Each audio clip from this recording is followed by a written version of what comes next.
Okay, so episode 6, I think there'll only be a couple more after this.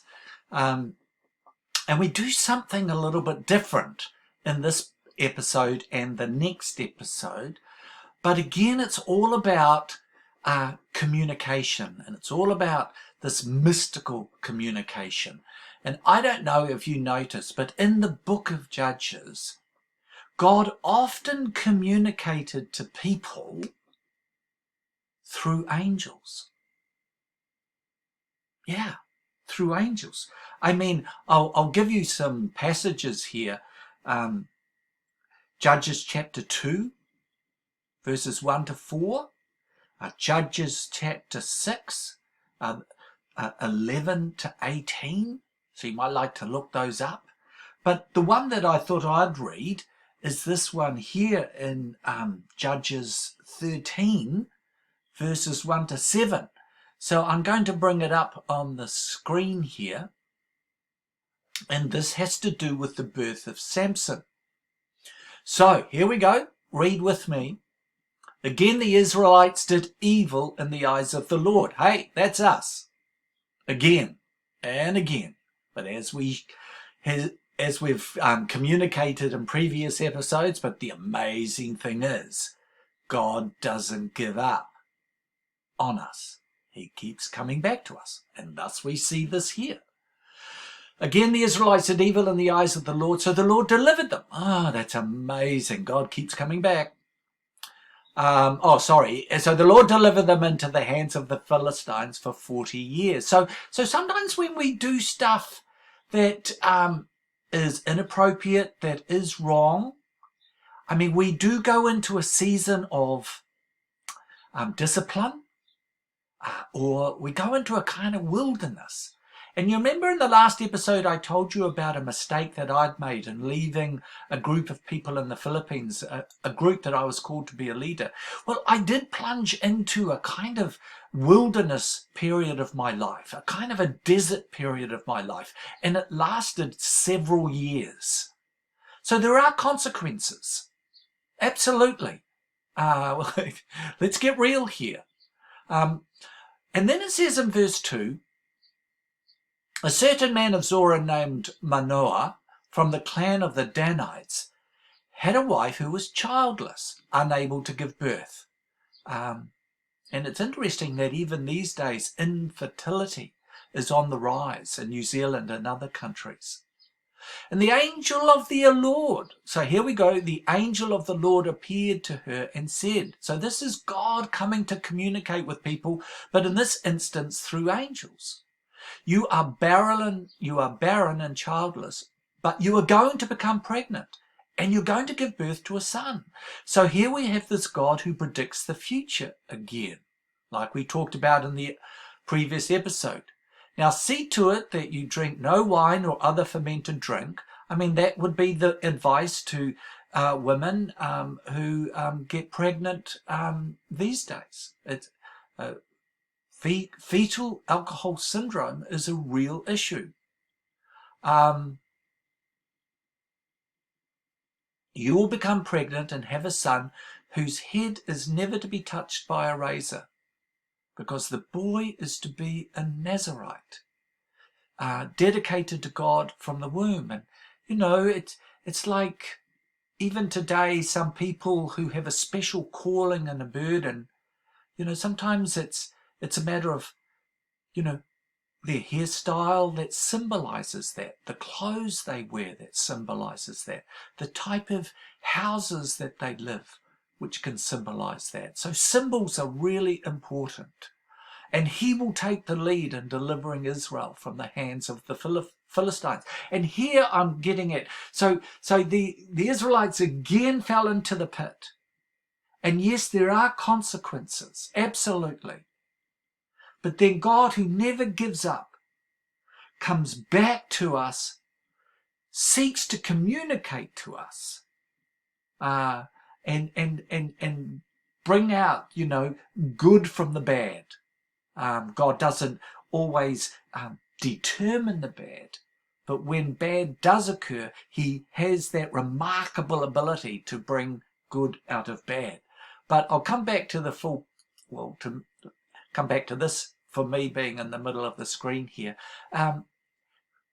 what we do notice in the book of Judges, and we notice it throughout Scripture, is that God can use angels.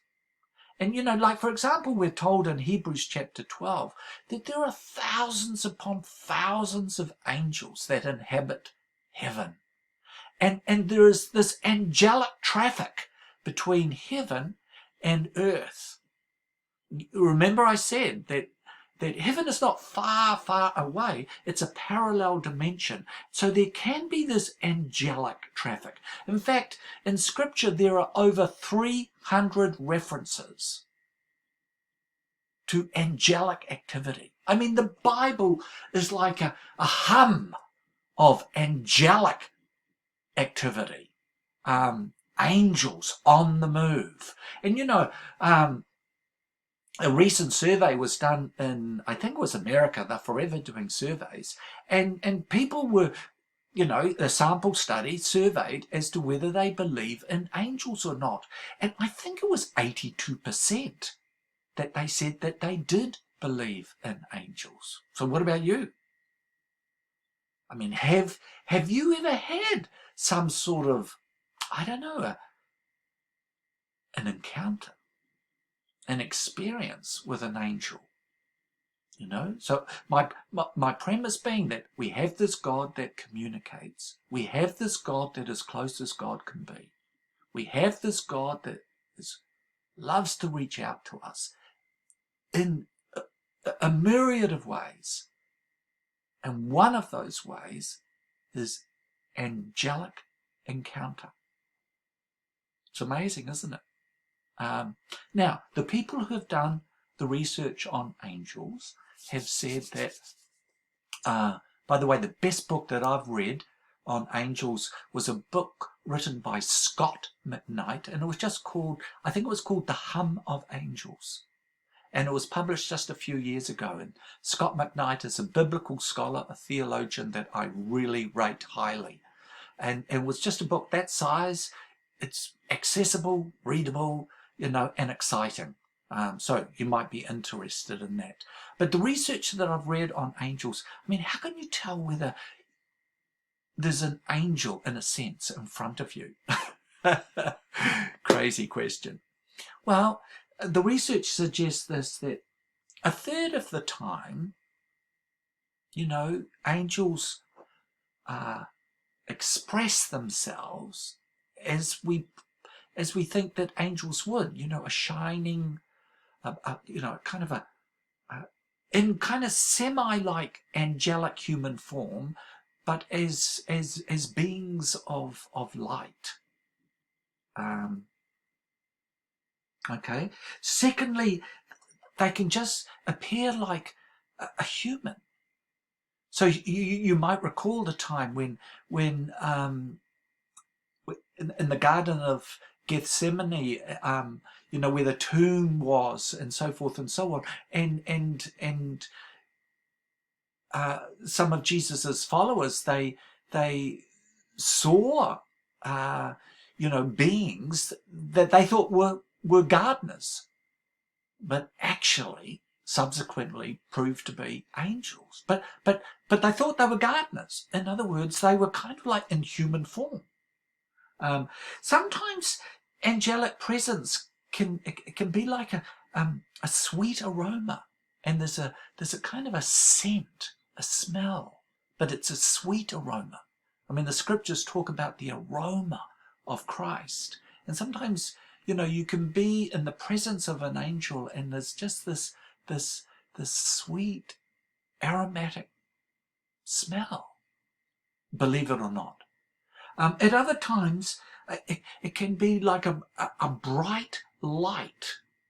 So I'm not talking about, like I did initially, about these, these white clothed angelic beings. I'm talking about a kind of, I never forget, I was baptizing someone, and people in the church could see just above me in the baptismal pool a a bright light. Now, I couldn't see it. I mean, it was sort of above and behind and beyond me, but other people saw it, and they came up to me afterwards and they said there was this bright light that can be expression or evidence of an angel. Yeah. So, where am I up to in this?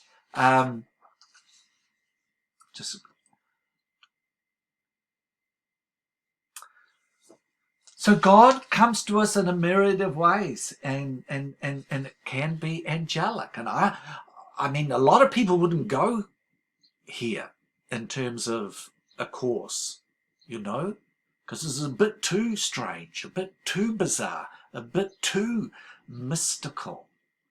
But I am wanting to be faithful to the whole of Scripture. I mean, when you even look at the life of Jesus, angels were forever attending to Jesus, right through the course, from his birth to his ascension. And Scripture even hints that you and I have an angel. And these angels, they're like messengers, they're like guardians, they're like protectors, they're even like warriors, they're like rescuers.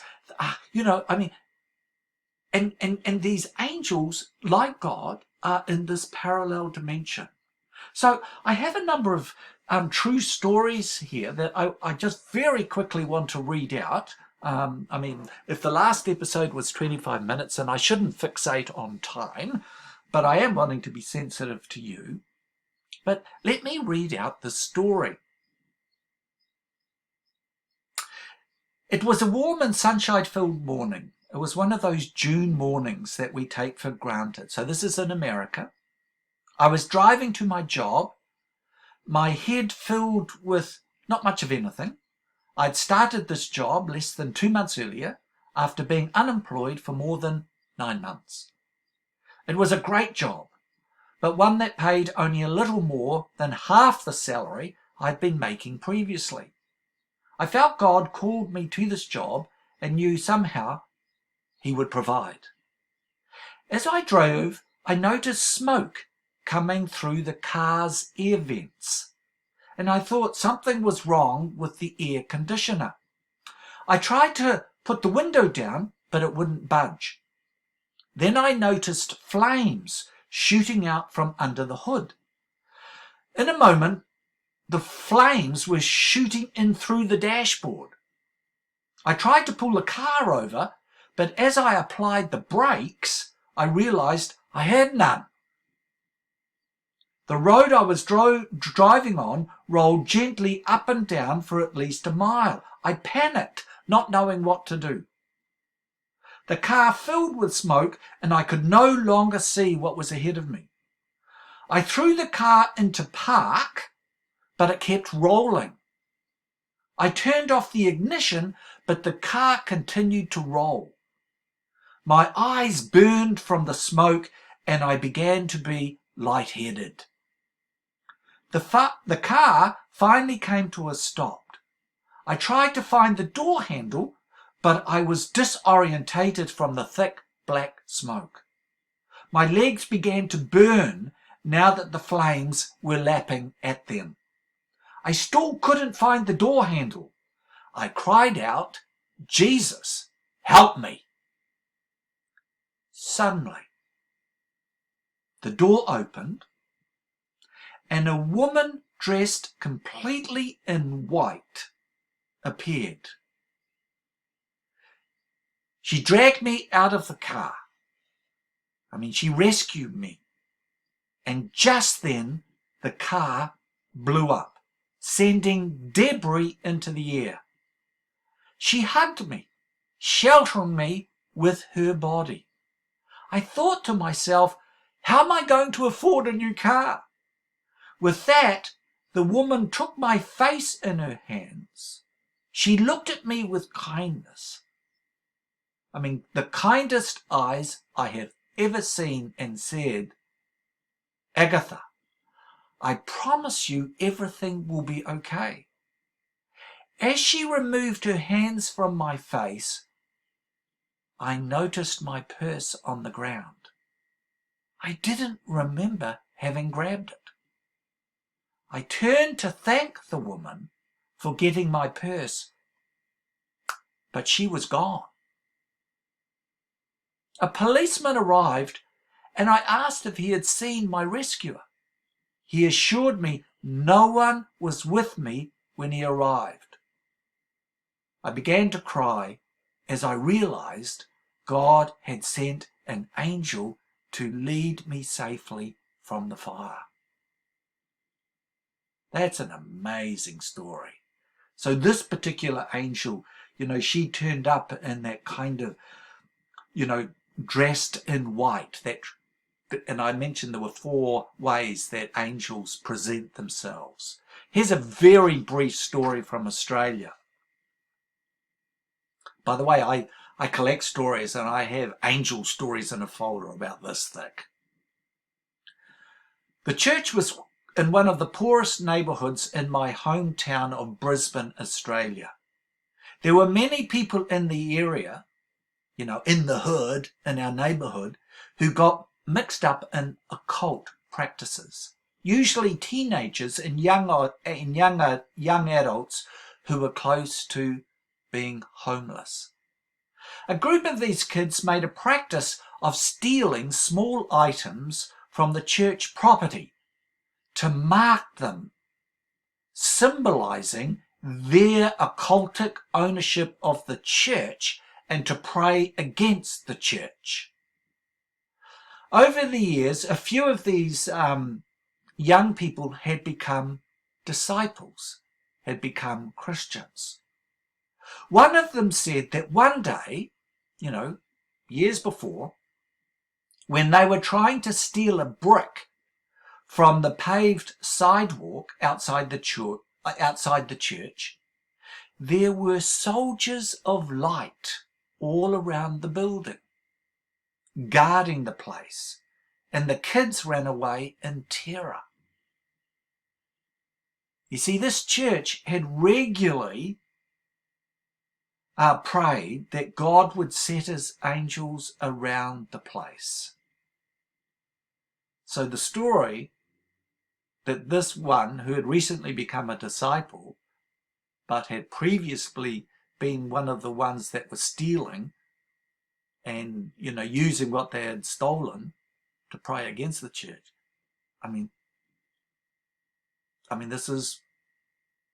They saw these angels.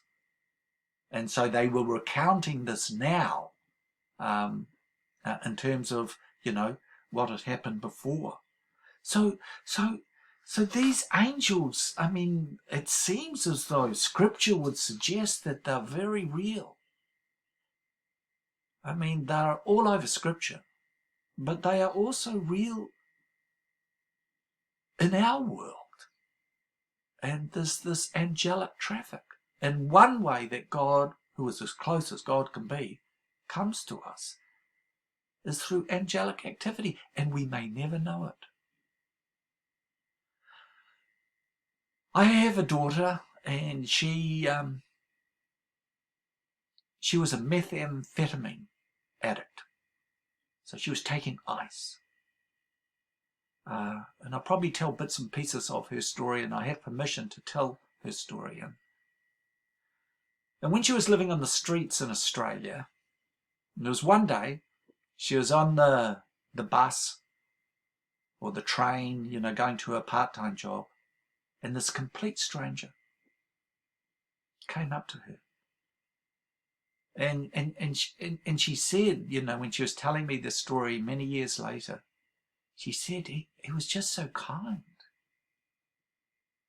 And this complete stranger gave our daughter Emily a piece of paper.